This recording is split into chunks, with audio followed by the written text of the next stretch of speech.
you're going to be a part of our show. I was like, okay. He's like, okay, you don't sound excited. I said, but do you have a but? Travel was one of them. So to actually do a travel show was always on my vision board, and that has happened. So I am really thrilled. What was your initial reaction that when you figured out, okay, you're gonna be on an OTT channel? Hey, why don't you get into acting? I said, okay, I can act, but I think I'm better at doing something like this. So I want to do this. And I think it's more me. Even today, like I would never call myself a content creator. I feel I have just become a content creator by default. But I remember when I started off, I started because I was just very passionate about the things that I do. And the reason why you don't see me making trendy reels is because we don't shoot with a plan. We just keep shooting. We shoot literally everything, and then I make my story around it. I talk about how I felt, and that's what I do. Hi Larissa, welcome to Social Ketchup. Hi, it's nice to be back. Firstly, congratulations on your show. It's such a nice feeling for me to see you on Disney Plus Hotstar. So I'm pretty sure you must be thrilled to have it. Yeah, it's nice that you find it really nice. We've spoken about this before. Yeah. I think as a travel creator or as a creator in general, your next step forward would also always be to be on the bigger screen. And for me, it was never acting, but something that I did that was a part of my skill set. And travel was one of them. So to actually do a travel show was always on my vision board, and that has happened. So I am really thrilled. And how did this happen altogether? Like, how did the show with Nat Geo came together? I always looked at this as a very peaking point in my career. I also have worked really hard towards it. I don't want to be that person who says, oh, I don't know how it happened, it just came to me. I would like to talk about how much of work I've actually put into this. I have made sure my content has always been around experiences, around travel, and around a much more deeper aspect of travel, in fact. And I think that just garnered all the attention from all these places that actually do it in like a much more intense depth. So I think National Geographic is one of them. It's always been that. And it just happened that one day I got a call and someone said, we have this really big project happening and we want you to be a part of it. And I said, okay, I'm available. Let's make it happen. It was pretty quick, but it did happen. It did take a lot of back and forths. I had to audition for it. And also they asked me for a ton of different audition takes, sort of. Okay, can we have it in this format and in this format? And I gave them a list of a variety of videos that I have already on my channel. And I think that is what I want to focus on when I'm answering this question. Because a lot of people have asked me, how did you get this gig? It's not an overnight thing, you write to someone and they're like, hey, we want you to be a host of the show. But I think it's more about preparing for that for many years, and experience 100% counts. And I think what also counts is always having your goal, subconsciously, that's your goal. Yeah, you want it. And you're subconsciously working towards that. So that helped. And that's how I got it. So I know you've been creating travel content for years now. Right. Almost, I saw your reel that you manifested it 10 years ago. Yeah. Back then I made no reels. Back then I made no videos, but I did, with that post, I also did a stop motion that said, I want to travel the world someday. So yeah, it's been 10 years for that. So it's been even if it's not 10 years for your content creation, but you've been creating content for so many years, and so you yourself has been traveling so much, and I don't think so there's any other person who fits in this bucket.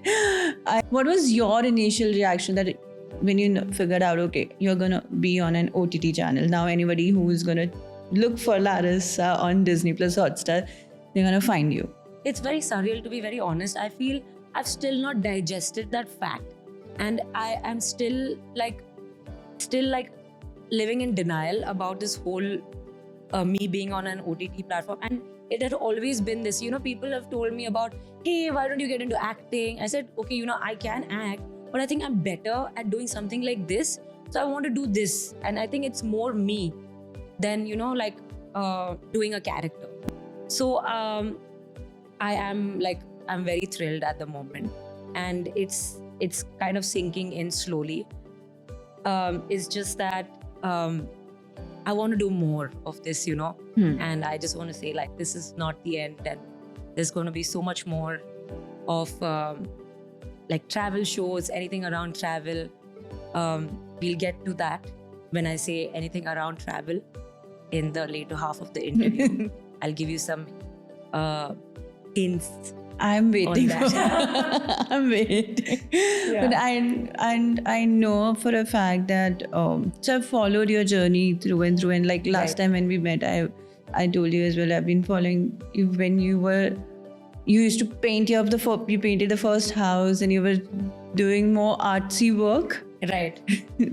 So since then I follow you, and then now when I see I feel so happy, and I saw that episode. Okay. And I saw that you're just painting. You're sitting there, you're painting. I think life just comes around. I mean, I remember starting like that, and now I'm like on a screen, like doing the same thing that I started with. So I think it's just important to know where you come from, and I think it's important to know what your roots are.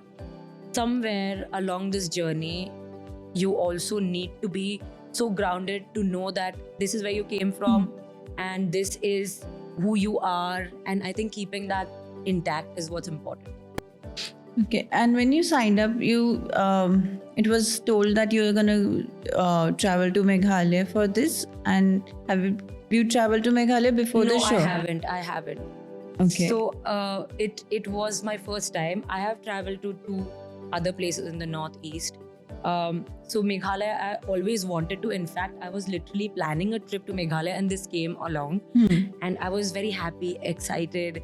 And I think it was also, like, to answer your previous question, there was a lot of like back and forth with, okay, we are doing this, we are getting you on board, maybe we don't have you on board, wait for a week. So there was so much of like anxiousness, and excitement. Am I like being on, like, will I be on it or will I not? And then the day this guy actually called me up to say that, Larissa, I have good news. We've locked our host and you're going to be a part of it. You're going to be a part of our show. I was like, okay. He's like, okay, you don't sound excited. I said, but do you have a but? Do you have an and? Like, tell me, like, complete your statement and then I'll show you my actual excitement. And he's like, no, you're on the show and we're doing it. And I was like, okay, now I can scream. So I feel when they told me about Meghalaya also, I was very excited. And I said, okay, I haven't explored the region. There's so many things to explore in Meghalaya. The food, the cuisine is incredible. The flavors are great. And I feel the landscape is something I really wanted to explore from a very long time. So I was very excited. I love people. I've heard the Northeast people are great. I've experienced it before. So I was like completely like pumped for this trip. Nice. And how do you think that what was the most rewarding part of showcasing Meghalaya to a global audience? Because as a traveler, you are putting a part of India on a global map with the show with Nat Geo. So what was that feeling, if you could explain to us? I had like a sort of a responsibility to show that part in the most excited and the most genuine manner. So I feel I had to put my best foot forward. And believe me, we've had sleepless nights during the trip. Those travel trips are such. And like with such a big crew traveling with you, it can be quite hectic. So there were days we had sleepless nights, but then we had to like power through in the morning. but it was great. It was a great experience, and it it it just was very natural, I feel, because Meghalaya is a great place. The people were amazing. The roads were also great. Like, the experience was amazing. We did our adventures were quite incredible, I must say. So it was quite a trip, and I think overall it was a fun travel. I mean, there was a great element around, like, cuisine. There was so many, like, different aspects to the whole trip. There was cuisine. There was Music. music was a major part of it. Like, even a culture. Like, you didn't see it in the first episode, and there's like so much more coming in. Obviously. So it was great. Like, I did, in those 14 days, I experienced so much. So it's like right there, and I'll remember it for a lifetime. So that if you tell me your core memory from there, that this is going to be it. Okay. Wake me at night and I'm going to tell you about it. Oh Story. my God. I think I wouldn't have to wake you up for it also, because the rains in Cherrapunji, they are so famous, like the biggest land on this earth. So I feel that is one thing I wanted to experience. I wanted to see how those rains are. And we got so lucky, like the whole trip we had no rains at all. But that night when we reached Cherrapunji, that night it was raining, and it rained so heavily. I have never heard rains react like that, behave like that. And I felt like the roof was going to fall over my head. It was that bad. And like, I was actually, at one point I was very scared. But those rains were intense. I feel the rains, and the next day itself we went caving in Meghalaya. So that was also a pretty good memory. But I think the rains, because I've been caving before, so the rains in Cherrapunji is what like actually got me so excited. Like, that's one thing I can tick off my bucket list. And as a traveler, you have done that. Yeah, exactly. And my bucket list as a traveler is very weird. It's very different. Like, one of it is eating chole bhature in like proper Delhi. I haven't done that yet. Oh, it is must. It is must. Yeah, I've done that. It. So so you can imagine, like, my bucket list is very vague. So Cherrapunji Rains was on it, and I've done it, so I'm happy.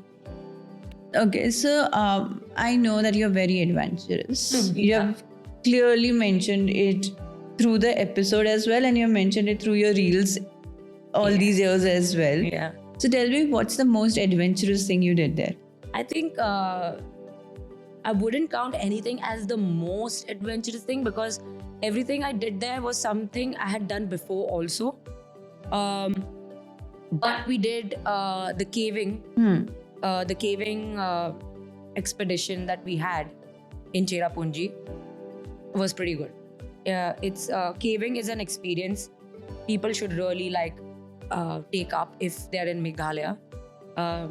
I went caving once in Canada, and that was a vertical cave. So when you think of caving, you think of it as a cave and you're walking in, But very honestly, it's like you squeeze your way through. And if it's a vertical cave, that's like if it's a cave that goes downwards, then you have to rappel down. And it's pitch dark, and you just have your torches on. And it's cold inside, because that's how caves function. And there's things dripping on you. Sometimes there's like water bodies inside the cave. So I feel it's so much fun. There's like, you don't know what's coming ahead of you. And that's how I love my life also. And I think that's how I love my adventures. When you don't know what's happening and you have to do it, that's when you enjoy it more and you're not scared. I think this part of the caving where there was just like this much of a gap, it's called, like, you squeeze through it. So you're on your belly, you're flat, and you just like crawl through it. And it's like a long area that you have to cross. And there's no other way, like you have to crawl and go. So people who are claustrophobic can have an issue. Even if you're not claustrophobic, you can have an issue. But overall, it's so much fun. And it's great. Like at one point you feel like you're dying. Like I didn't feel it. People were explaining that can happen, but it's great. I think yeah, when you go to Meghalaya, you should go caving. Okay, and I saw you met locals also there. How Right. were the interactions with them? Any stories? Any unique tradition that you encountered and you felt like, okay, this is Locals nice? in the Northeast overall are beautiful. They are so full of like love and warmth. I think they're always like welcoming you to their state. So I felt that always. But in Meghalaya, I feel they have like this. They have this cool vibe also along with being warm. So that is a plus point because I think they have so much of like a music culture around them. They just automatically become cooler. So they know what they're doing. They know like what their state has. They know what their food is like. They know that they're tourists. They know the kind of people who travel to Meghalaya, and they know what to say to the travelers. They know how to treat you, and I think the people of a place always make so much of an impact on uh, what the place is. Yeah. Right? Like Mumbai is great because the people here are amazing. So it's that. I mean, it's the people also in Meghalaya that make it beautiful, and yeah, they're pretty cool. Okay, I have to ask, and this is something I always mention, that traveling for me is different than traveling for you. Because when I travel for myself, and that's the only thing. The pictures I click, the videos I is for my memory. But when a travel content creator travels, they have the responsibility and they create a lot of content around it. But now, since you have traveled with the crew all together, you've traveled for a show. Yeah. How has travel changed for you in that? Because when you were even if it's a solo trip, if you have traveled with groups, those were majorly the creators or the people you know, or if it's solo trip, you know that okay, you are traveling and you're putting your tripod and you're shooting. But now it's a crew all together. They're saying you move now, you shoot now. I know, I totally understand your question, and it was quite a transition for me, in fact, to know that I'm a content creator. Because even today, like I would never call myself a content creator. I feel I have just become a content creator by default.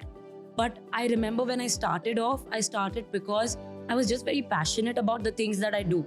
So even if you don't put a camera at me, I would be doing these things. Like I would paint even if you're not putting a camera on me. Because this is how I started. Like my life has always been about art, and travel just came to me because I had the opportunities, and it slowly just made me into a creator who also like does travel content. But I have always felt that for me it's the experience, and it would like I would always be that person even without a camera. So to even transition from that to be like traveling now with like my photographer and saying that, oh, we need to make content, it never happens. My process literally for making videos or even making reels for that matter, and the reason why you don't see me making trendy reels is because we don't shoot with a plan. We just keep shooting. We shoot literally everything, and then I make my story around it. I talk about how I felt, and that's what I do. So I don't relate to the word content creator, because I feel the moment I look at this as a job, I will lose it, and I will not have that same passion towards it. So I have to do it at like my speed and the way I want it. So yeah, coming back to your question, when there was a crew, they literally had a conversation with me before the trip saying, Larissa, we understand that you are a creator and you've shot your videos, but you will have to listen to us on this trip.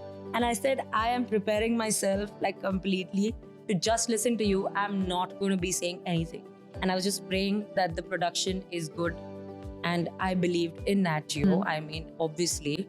So I said, okay, I have full trust in them and full faith, and that they're going to make a great video.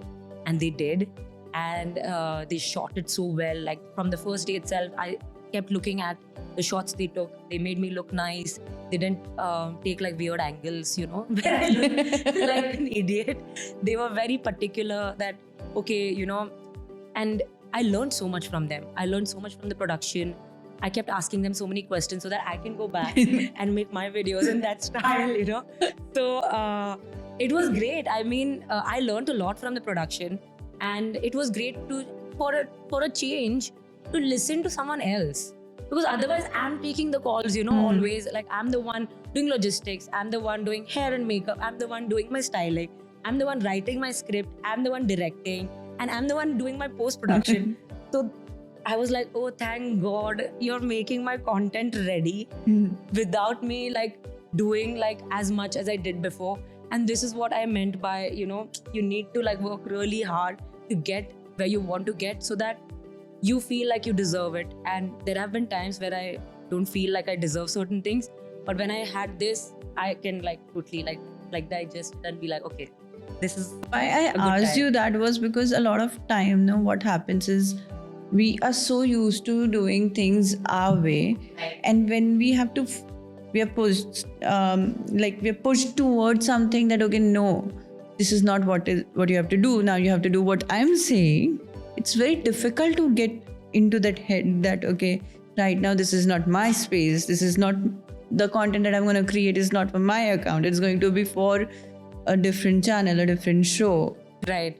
So I totally understand, and I've been in such situations. In fact, I've been in situations where this has happened and the output of that particular project has been horrible. But I feel it's all a part of your experience, it's all a part of your journey, and it's important to get to this level. I mean, it's important to get past all of these situations to know that, okay, like that's a learning experience. And I feel I just laugh it off when something like that happens. I'm like, "Arey yaar, ye ho gaya. Abhi theek hai, chalo. Let's moving on. Like, what can we do? You cannot like cry over something that is done. I mean, and okay, now is the time when you mentioned that we'll come back to the later half of the interview and talk about what's next for Larissa. oh, there's a lot of things coming ahead. Obviously, I cannot disclose everything, but in there are two aspects I'm like working on right now. One is the part you see of me on Instagram and YouTube, the creator Larissa. So I'm working extensively on like creating a sort of a type IP, I don't know what to call it, but I'm working on something that's really exclusive and something that will be a better experience for my audience. That's all I Okay, can say. that's And the other part is I can talk about it. I'm rebranding my jewelry brand. nice. Yeah, the one that was on your cover. Yes. And I'm rebranding it completely, and it's going to be intense is all I can say. It's like I've strategized with such love and passion, and like my whole team is working so hard on this. And I just feel like the past 2 years I've been looking at it as learning about gold and the industry and just entrepreneurship on a whole. And you know, I feel especially when you are a public figure and people know you online, and if you start a brand, people look at it very like critically and say that, okay, what happened to this? Let's see. But I feel like to build a brand, it takes time. And this is something that I'm looking at, like it's my retirement plan. I've always said that. Yes, you did. And I want to make sure that it's like A1. Like I want to make sure that it's like top notch. So I'll take as much time as possible. I'll take 5 years, 10 years to like fix it. But I know that I'll like make it something so beautiful. And that's what like I'm working on at the moment. But this year you will see it, not 5 years, 10 years. You'll see it this year. I'm rebranding it, relaunching it, and You changing the theme, like I know like the previous ones were your travel centric. it's always going to be travel centric only. but yeah, there's a spin around it. Hmm. I can't change it, it's me. So it's just like there's going to be a spin around it, and you have more new pieces in different metals maybe. So Nice. that's, yeah. So how do you get time to do all this? I mean, you're traveling, you're shooting, you're working as an entrepreneur. How are you finding that 25th hour? I feel if I don't do this right now, I will regret later on. And like they say, make hay while the sun shines. I want to do that. I feel these are my important years, and I need to work hard. I need to put in as much as possible. I need to sleep in the night feeling satisfied. And I do feel satisfied this year especially. Like I feel like I've worked enough, and I need to have that mental satisfaction. And I feel it's important for me to go ahead. So I just find it somehow, it drains you, it's exhausting, but it's very satisfying. I can feel it in your voice. Yeah, and I enjoy my work so much, and that's why, like, I have changed some ways of working. It does get to you sometimes. I mean, I've been doing this for 13 years now. Like, I've had my burnouts also, and I had one last year, and I was like, what the hell am I doing? So I feel it's important to go through a burnout. I mean, it's not important to go through a burnout, but I did go through a burnout to understand what I need.